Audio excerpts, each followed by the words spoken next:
Hi, it's Tamsin from Babbling Books, and today I'm going to share with you some of my tips and tricks on taking a flat lay photo for Bookstagram.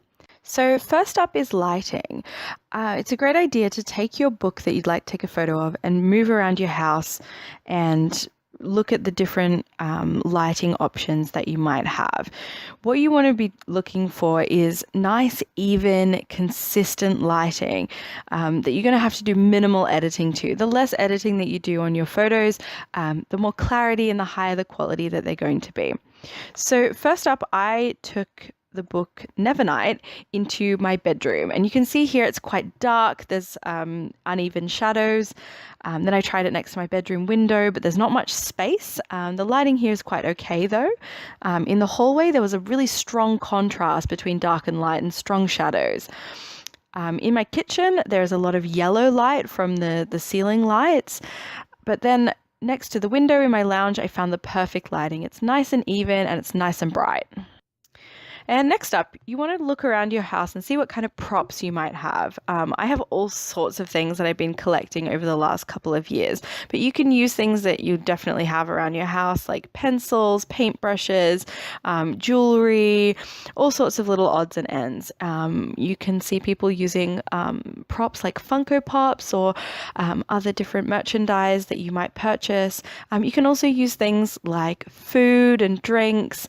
It doesn't have to be expensive. It can be things which you already have around your house. There's no need to spend lots and lots of money on props. I like to lay all of them out, the ones that I think are related to the photo, before I get started. So once you've laid out all of your props, you're ready for the next step, which is styling the actual photo. So you want to start with your background. The first thing to do is figure out what style of photo do you want to take. For this particular book, Nevernight seems like it's a sort of fantasy read, and I wanted something which had a lot of texture, looked a little bit old, a little bit mysterious. So I chose my background, which has all of these different pages, which I've created by gluing pages from a book onto a board. You can use any kind of background. You could use some fabric. You could use plain paper, floorboards, your dining table, anything which has a nice, even, consistent color, or is a nice flat surface for you to lay out your flat lay on. So as you can see here, I've started to arrange some of the items. I'm experimenting with different layouts here and trying to decide which things I'm going to keep, which things I'm going to remove, and fussing around with paintbrushes. So you might try out 5, 6, 7, 10 different versions in trying to get the right combination for the flat lay. And I usually start with a vision in mind of what I want to achieve. And then I change my mind a half a dozen times before I get to the end result. So you might even decide that you've missed some objects. So here I hadn't thought of including feathers until about halfway through, and I went and grabbed some from a jar that I keep on my shelf, and I thought, yep, feathers, that'll be perfect. But I hadn't thought of those when I was originally laying out my props. So you can see here I'm trying out different combinations. I'm not afraid to put things down and take them out if they look wrong, and don't be too fussy with making sure that it's perfect the first time that you do it. You want to be okay with changing at lots of different times. If you want to take photos along the way, you can definitely come up with a few different photos from each version that you're creating.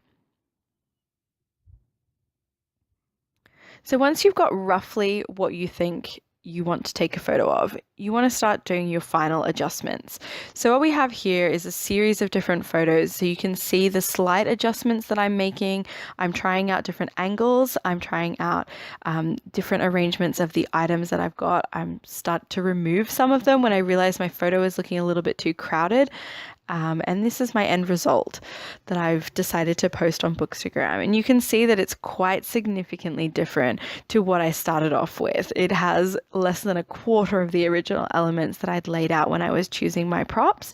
But I think it's quite a nice photo. It reflects a lot of the images and the imagery which comes from the book, and hopefully you like this photo. For me, it's about good lighting, laying out your props, being okay with experimenting and trying different ideas, and then making those final adjustments while you're taking the photo and not being afraid to change things up. Because sometimes the photo that you end up with looks nothing like what you set out trying to create.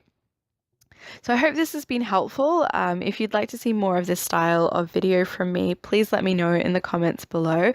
And I'd love to see some of your flat lay photos inspired by this video. So please send me a link or tag me in them on Instagram.